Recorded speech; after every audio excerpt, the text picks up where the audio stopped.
Hi, these are collocation. ये वो words होते हैं जो ग्रुप में यूज होते हैं। ग्रुप ऑफ वर्ड्स हैं। हैबिचुअली प्रैक्टिस में हम इनको एक साथ यूज करते हैं। For example, strong tea, heavy drinker. So these are particular words जो ऐसे फ्रिक्वेंसी होती है वो एक साथ इनका यूज करने की टेंडेंसी होती है। So these are called this collocation. For example, pay a bill. जब भी हम पे अ बिल बोलते हैं मतलब दिस बिल का पेमेंट हो रहा है। This is a collocation.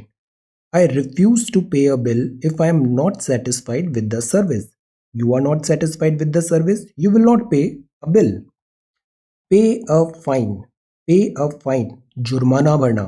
If you break the law, ticket तुरंत हो जाता है issue. If you break the law, road पे जा रहे हैं, if you break the law sometimes you have to pay a fine. पे अ विजिट। पे अ विजिट मतलब आप विजिट करने जा रहे हो, आप उसको देखने जा रहे हो। For example, if you have time, pay a visit to the local museum. If you live in Delhi, do visit this national museum. Pay attention. Pay attention का मतलब है the teacher told the student to pay attention. ध्यान दीजिए जो teacher यहाँ पे बताना चाह रहे हैं। Pay attention to spelling. Pay cash मतलब कैश में भुगतान करना। Will have to pay cash for the tickets. Pay interest, interest pay करना। That is they pay interest at a rate of 6.65%। Principal, interest, simple, compound. Afterwards they pay interest मतलब कुछ interest pay करना पड़ेगा। ये मतलब collocation है, एक साथ ऐसे ये यूज होता है। Pay a compliment. कॉम्प्लीमेंट मतलब Tom paid Bill a compliment when he told him he was intelligent.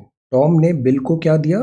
पे a compliment when he told him he was intelligent. कुछ तारीफ किया तो pay a compliment. Pay someone a visit मतलब आप उनसे मिलने जा रहे हो। For example, we need to pay grandma a visit. So these are this certain collocations with पे। अब हम कुछ वोकैब वर्ड्स की बात करते हैं। गेन। गेन का मतलब है अक्वायर करना, ऑब्टेन करना, रिसीव करना। You know this word, use it often. Gallant. Gallant मतलब वो बहुत ब्रेव है, रिस्पॉन्सिबल है, गैलेंट है, वेल बिहेव्ड है, शिवलरस है, stately, that is respectful towards women. Gallant है। गैदर। गैदर मतलब कलेक्ट, अक्यूमुलेट, कंपाइल करना, गैदर करना चीजों को। गॉडी। गॉडी मतलब होता है showy, garish, vulgar, not a good thing. Gaunt, that is very दुबला पतला इंसान, स्क्रॉनी, स्किनी, थिन। जनरस मतलब होता है गिविंग है, सेल्फलेस है, बिग हार्टेड है। जेंटल। जेंटल मतलब टेंडर और माइल्ड। जेन्युइन पर्सनैलिटी है, B genuine, real, authentic, sincere होना चाहिए। जाइगेंटिक। जाइगेंटिक सरदार वल्लभ भाई पटेल जी की स्टैचू है, that is this gigantic. Immense, colossal, enormous in size है। गिव करना मतलब डोनेट करना, प्रेजेंट करना, ऑफर करना। यू आर ग्लैड मतलब यू आर हैप्पी, प्लीज्ड और डिलाइटेड। ग्लूमी है, ग्लूमी है, डार्क है, डिस्मल है, डिप्रेसिंग, ग्लूमी एटमॉस्फेयर लग रहा है।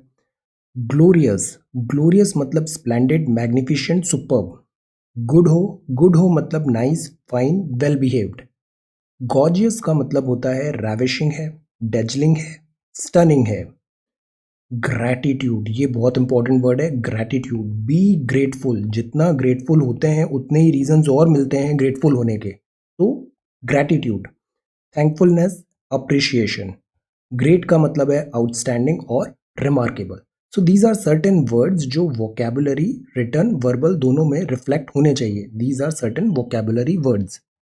Now these are some words जिनमें बहुत फाइन डिफरेंस होता है। स्ट्रॉन्ग। बी स्ट्रॉन्ग, स्ट्रॉन्ग होना अच्छी बात है, but do not be rude, rude नहीं होना है।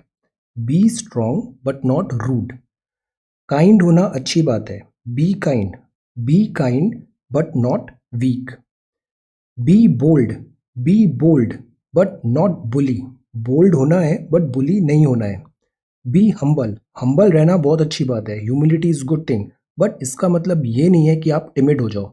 B humble but not timid.